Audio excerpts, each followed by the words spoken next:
Live from New Delhi, you're watching DD India Live, India's voice to the world. I'm Shubhendu Ghosh, coming up in the next 30 minutes.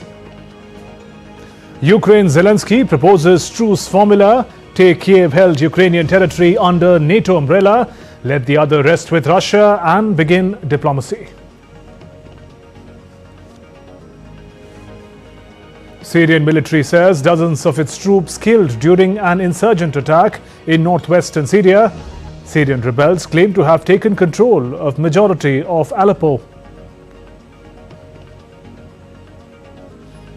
Cyclone Fengal likely to make landfall anytime now. Red alert in parts of Tamil Nadu and Puducherry. Flight operations suspended in Chennai.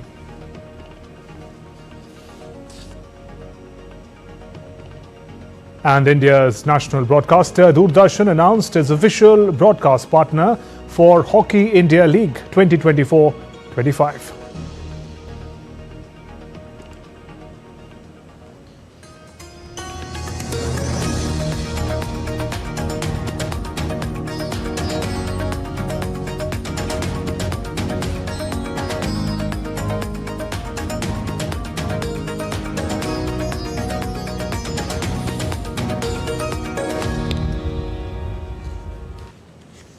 Ukrainian President Volodymyr Zelenskyy has proposed a truce formula to stop the conflict with Russia for the time being. The proposed formula seems to be part of his long-announced victory plan that has been hinting for quite some time.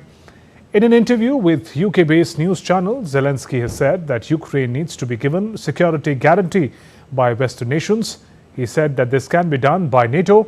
Clarifying his proposal, he said that NATO should give security umbrella to Ukrainian territories and that they're in control of the Ukrainian forces. He also said that let the Ukrainian territories which are in Russian control be with Russia. It can be resolved through diplomacy later. To reinforce his proposal, Ukrainian Foreign Minister Andrei Seba has written a letter to NATO Secretariat to extend an invitation to Ukraine to join the military alliance during a meeting in Brussels next week. Ukrainian leader also accepts that NATO membership was not possible when war is on, but the proposal and letter from NATO will boost his credibility at home for any further relaxation to Russia, especially after Donald Trump takes over in the US. Ukrainian president also talked to French President Emmanuel Macron over a phone call to garner his support on future course of action. On Friday, Macron reiterated his condemnation of escalation in Russia-Ukraine conflict and confirmed his support for Ukraine during a phone call, while Zelenskyy mentioned that he had a productive telephone conversation with Macron. He also thanked him and thanked France for readiness to help with generally strengthening Ukraine's air defense capabilities and general support and speeding up transfer of Mirage aircraft. North Korea's state media released still photographs of leader Kim Jong-un meeting with Russian Defense Minister Andrei Belousov in Pyongyang on Saturday. The still images also show Kim and Belousov at a banquet and attending a concert. During the meeting, Kim said Ukraine's use of long-range weapons is the result of direct military intervention by United States and Moscow is entitled to fight in self-defense. Kim pledged to expand ties with Russia in all areas, including military affairs, under comprehensive strategic partnership that he signed with Russian President Putin in June.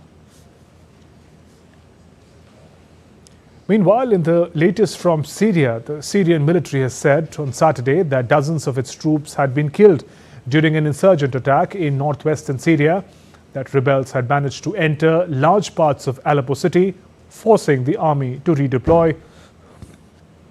The Syrian military statement was the first public acknowledgement by the army that insurgents led by Islamist Hayat Tahrir al-Sham had entered the government-held city of Aleppo in a surprise attack that began earlier this week.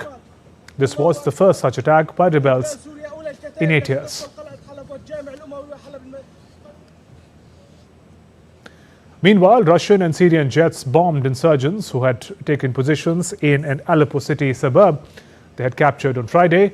This was revealed by two Syrian military sources. Syria has been witnessing fierce fighting between rebels and government-led forces. The bombing campaign also targeted towns and villages taken by rebels in a surprise sweep from their opposition enclave to the city. A video posted on social media showed students rushing down the stairs of student housing at a university in government-held city of Aleppo after an artillery shell fell. The official news agency of Syria reported deaths of 4 people in the strike.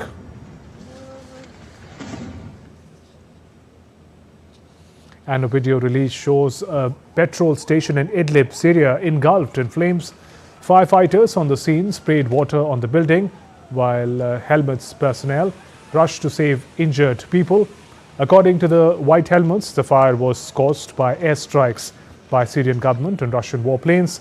The organization also claimed 4 civilians died, 25 others were injured in the incident.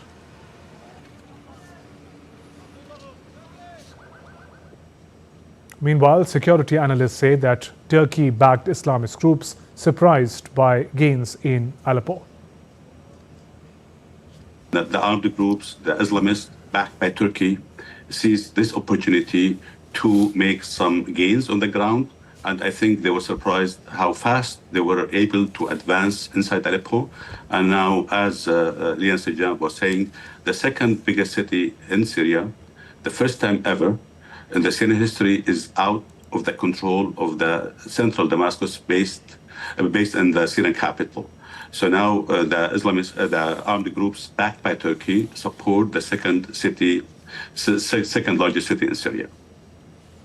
In other stories, peace process for Gaza is likely to resume on Saturday as a Hamas delegation will arrive in Cairo for talks with Egyptian officials on a possible ceasefire in Gaza. The visit comes days after United States said it would begin new efforts with Qatar, Egypt and Turkey to revive the Gaza ceasefire talks. United States has also announced a new diplomatic effort with Qatar, Turkey and Egypt to reach a Gaza ceasefire and release of hostages taken during Hamas's October 7, 2023 attacks on Israel that set off the current fighting.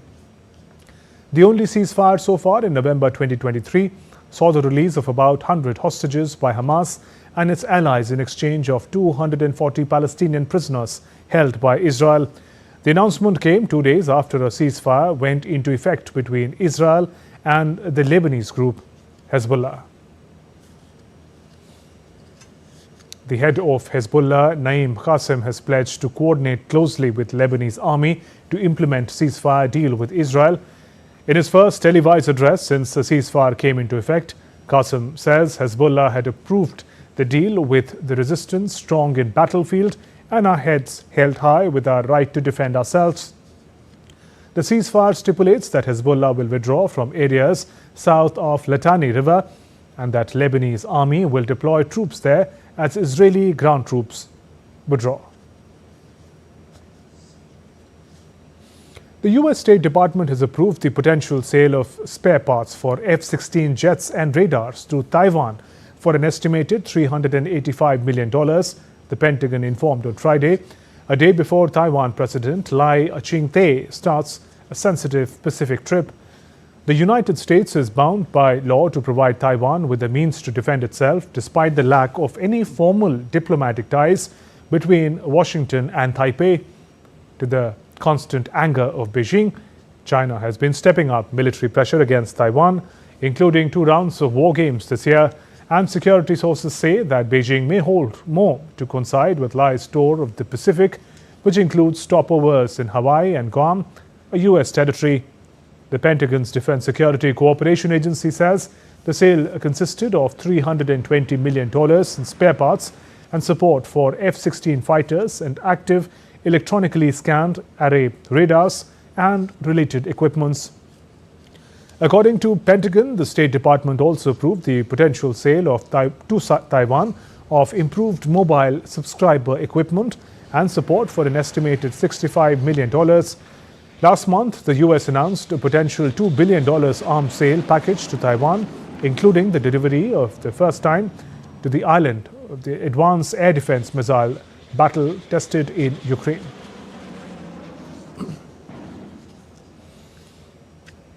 Meanwhile, Taiwan's President Lai Ching-te has departed on Saturday for his trip to the South Pacific that will include a 2-day transit in the United States, his first since assuming office.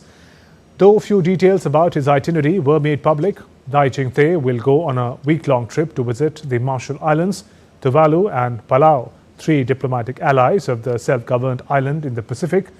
It is unclear whether Lai will meet any members of the incoming US administration during his transit.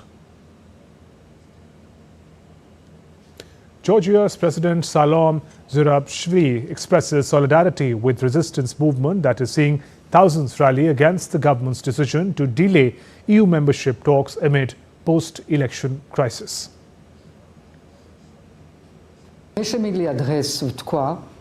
Today I can say with confidence that a resistance movement has begun. It is your movement, initiated by you, without anyone's instructions or demands, a spontaneous, peaceful, constitutional resistance movement. I stand in solidarity with it. We are entirely by your side and we will remain united until Georgia achieves its goals, to return to its European path, secure new elections and ensure that its future is protected once and for all.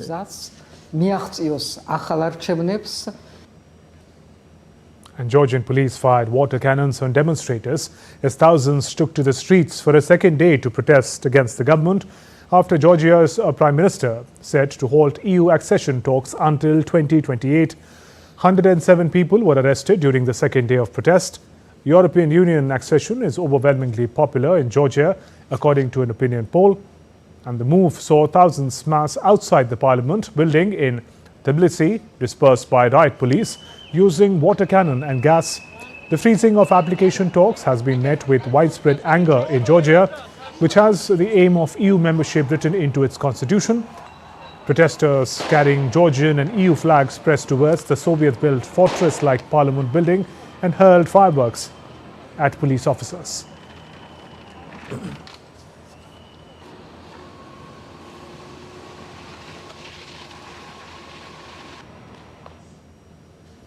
Counting of votes begins in Ireland with an exit poll indicating a tight finish between the two main parties. With partial results expected throughout the day, voters chose a new 174-seat lower chamber of parliament called the Dáil, with a housing crisis dominating the campaign. After voting concluded late Friday, the pro-Irish Unity Sinn Féin party had 21.1% of the vote, neck and neck with the centre-right Fine Gael, led by the outgoing Prime Minister Simon Harris, on about 21%. A final result, however, may take days as Ireland's proportional representation system sees votes of eliminated candidates redistributed during multiple rounds of counting. World Trade Organization chief Ngozi Okonjo-Iweala has reappointed for a second term at a special meeting in Geneva on Friday. She was a former Nigerian finance minister who made history in 2021 by becoming WTO's first female and first African Director General, announced in September that she would run again, aiming to complete unfinished business. No other candidates ran against her, and all of the WTO's 166 members agreed by consensus the proposal to reappoint her. Okonjo-Iweala said that she was looking forward to working with the incoming Donald Trump administration and that she saw common ground between them on areas such as intellectual property rights. I'm grateful to the membership for the election to a second term. We have a full agenda to deliver for the people of this world that we are here working for and for the planet. And we fully intend to get to work immediately, no stopping, to try and deliver on these results. I'm grateful for the honor of serving this organization, for the trust that the membership has put in me. Until we get specifics in terms of what is planned, I think it will be a bit premature to try to pronounce on these issues. We look forward to working with the administration. We are grateful to the administration we worked with now. We are looking forward to working with the new administration. And still to come on this edition of DD India Live. Sectarian clashes in northwest Pakistan claims 13 more lives.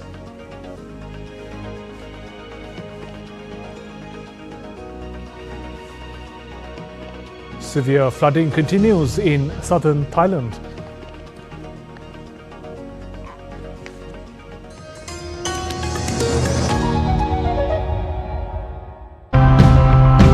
We are living in times where things are changing at an unforeseen pace. And at the forefront of many of these positive changes are strong individuals who are looking towards the future. Through the stories I tell, I try and sort of reignite that intuitive sense of how close we are to nature and how much there is to learn from it. Organic farming, it also helps you not only reduce the carbon footprint, but also help adapt, because you are promoting natural farming. Very lightweight, but it makes you feel that you don't have to eat too much. In this NFT channel, we use net cups with cocoa peats on it. This helps to penetrate the roots. There will be nutritious water flowing through the channel that supplies essential nutrients for the plant.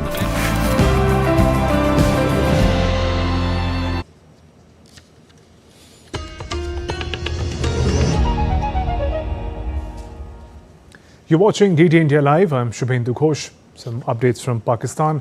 Sectarian clashes in northwest Pakistan claimed 13 more lives, according to local government official on Saturday. The total death toll from the recent violence in Koram district of Khyber Pakhtunkhwa province has surged to 124. The unrest began last Thursday when two police-escorted Shiite Muslim convoys were ambushed, leaving over 40 dead. Since then, 10 days of intense fighting have paralyzed the region, shutting down major roads and mobile networks as the death toll continues to climb. An explosion on Friday evening damaged a canal in northern Kosovo, supplying water to two coal-fired power plants that generate nearly all of the country's electricity. Recovery works continued into early hours on Saturday. According to Kosovo's interior minister, the explosion was a terrorist attack. Part of the canal was damaged. There were no immediate reports of the injuries. The cause of the blast was not clear, the minister added. Meanwhile, Kosovo's Prime Minister Albin Kurti on Friday accused neighbouring Serbia of being behind an explosion that damaged a canal in northern Kosovo. Organet shtetërore janë të angazhuara për të siguruar menaxhimin e situatës, rekuperimin e dëmit dhe zbardhjen e plot. State bodies are engaged in managing the situation, repairing the damage and fully clarifying the case. The attack was carried out by professionals. This was another criminal and terrorist attack, which we believe comes from gangs directed and orchestrated by Serbia, which has both the interest, the readiness and the ability to cause such attacks and damage. In this particular case, by using a significant amount of explosives in a critical location where repair is difficult. Në rastin konkret duke përdorur një sasi të madhe të eksplozivit. Britain's parliament voted in favour of a new bill to legalise assisted dying on Friday.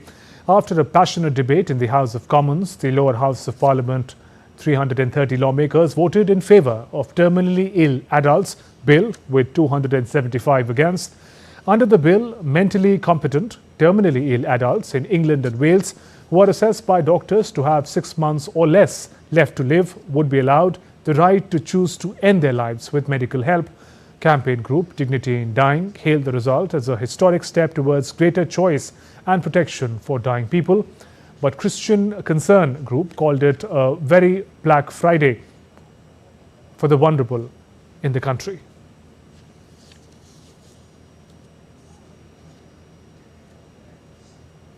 Some weather updates as Cyclone Fengal intensifies over Bay of Bengal and heads towards landfall near Puducherry. Tamil Nadu authorities have issued urgent advisories and implemented key safety measures. India's weather department has predicted that cyclonic storm is lying at about 100 kilometers southeast of Chennai and northeast of Puducherry. The cyclone is likely to cross near Puducherry by evening. The day after tomorrow, the system will move westward. The wind speed will be 70 to 80 kilometers per hour at the time of crossing, gusting to 90 kilometers per hour. It is lying at about 100 kilometers southeast of Chennai and northeast of Puducherry. It's moving at the rate of 10 kilometers per hour at present. It's likely to cross near to the Puducherry by today evening, but means it starts. That is, it will take time also. As it approaches, there may be slight stall. That is variation in your that movement speed. There may be slowness in the movement of the system. And it is being monitored constantly. Under the influence of the system, we expect the rainfall, heavy rainfall is also there. The approaching storm, which is expected to bring heavy rains and strong winds, has led the state government to close schools and colleges in several districts, halt public transport services. Meanwhile, flight operations at Chennai airport has been suspended due to the cyclone.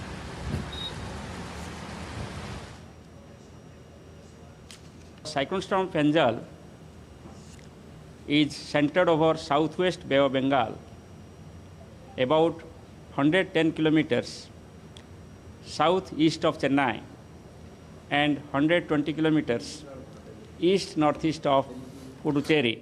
As a cyclonic storm with wind speed of 70 to 80 kilometers per hour, gusting to 90 kilometers per hour.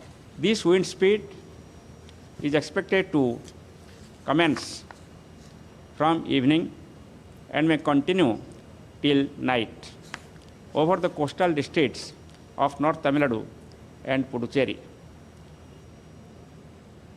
Some other stories now. Landslide in eastern Uganda has killed at least 17 people, with rescue operations underway to try and find about 100 people who may be trapped in the deep mud that engulfed the area.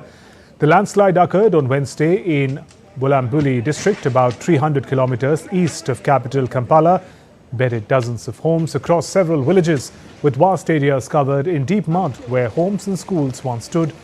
Community members wailed over the remains of their recovered loved ones.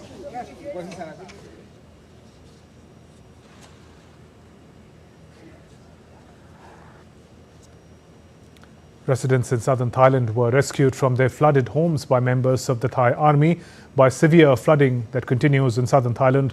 Flooding triggered by heavy rains have left 4 people dead, affected more than 240,000 of households in southern Thailand. The military rescuers used boats to transport the flood victims through waist-high floodwaters.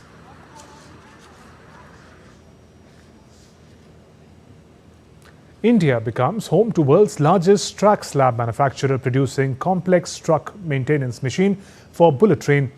The city of Vadodara, India caters state-of-the-art track slabs for bullet trains developed as per the Japanese standards and technology. India's Union Rail Minister Ashwani Vaishnav inspected the project manufacturing factory in Kim village near Vadodara.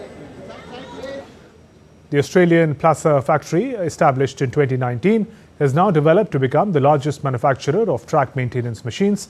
With skilled labor, developed infrastructure, India is at the forefront with its aim of Make in India. एक highly specialised factory बनाई गई है track के slab के लिए। ये slab Japanese standard से बनते हैं, जापान की जो टेक्नोलॉजी उसके हिसाब से बनते हैं और एकदम प्रिसीजन इसमें सारा मेजरमेंट होता है। अपने देश की सबसे बड़ी ट्रैक स्लैब फैक्ट्री और आज की तारीख में दुनिया की सबसे बड़ी ट्रैक स्लैब फैक्ट्रीज में से एक ये फैक्ट्री है। जितने इक्विपमेंट आए हैं शुरू में जापान से आए थे, उसके बाद में भारत में ही इक्विपमेंट बनने चालू हो गए। तो इसका एक अच्छा देश में आने वाले समय में जो कंस्ट्रक्शन के प्रोजेक्ट्स होंगे उसमें भी इस प्रोजेक्ट के अनुभव का लाभ मिलेगा। The India International Science Festival 2024, organized by Government of India, is being held from November 30th to December 3rd at IIT Guwahati campus. The purpose of IISF is to celebrate the achievements of science through its creative programs and activities. The 10th edition of India International Science Festival 2024 was inaugurated at the Indian Institute of Technology, Guwahati, in the northeast Indian state of Assam on Saturday. The 4-day event from November 30th to December 3rd is being organized by the Council of Scientific and Industrial Research, or CSIR, India's premier national R&D body under the Ministry of Science and Technology and the Ministry of Earth Sciences of the Indian government to foster innovation and global competitiveness in the fields of science, technology and manufacturing. There have been at least 6 landmark decisions, path-breaking decisions, which the world has hailed. A National Research Foundation's Anusandhan, which was formed just before the election, has been granted rupees 1 lakh crore, and we'll have more than 70% of resource from the non-government sources. Is going to be a game changer. The event also aligns with the Government of India's Make in India and Atmanirbhar Bharat initiatives. The 10th edition of India International Science Festival is a pivotal event in India's scientific and technological landscape. The IISF is a celebration of our collective commitment to innovation, excellence, and harnessing of science and technologies as powerful engine of growth and prosperity for the nation.